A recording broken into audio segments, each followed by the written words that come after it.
وَالَّذِي أَوْحَيْنَا إِلَيْكَ مِنَ الْكِتَابِ هُوَ الْحَقُّ مُصَدِّقًا لِّمَا بَيْنَ يَدَيْهِ ۗ إِنَّ اللَّهَ بِعِبَادِهِ لَخَبِيرٌ بَصِيرٌ. ثُمَّ أَوْرَثْنَا الْكِتَابَ الَّذِينَ اصْطَفَيْنَا مِنْ عِبَادِنَا فَمِنْهُمْ ظَالِمٌ لِّنَفْسِهِ وَمِنْهُم مُّقْتَصِدٌ وَمِنْهُمْ سَابِقٌ بِالْخَيْرَاتِ بِإِذْنِ اللَّهِ ۚ ذَٰلِكَ هُوَ الْفَضْلُ الْكَبِيرُ.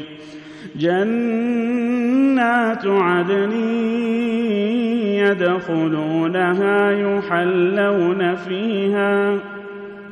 يُحَلَّوْنَ فِيهَا مِنْ أَسَاوِرَ مِن ذَهَبٍ وَلُؤْلُؤًا ۖ وَلِبَاسُهُمْ فِيهَا حَرِيرٌ. وَقَالُوا الْحَمْدُ لِلَّهِ الَّذِي أَذْهَبَ عَنَّا الْحَزَنَ ۖ إِنَّ رَبَّنَا لَغَفُورٌ شَكُورٌ.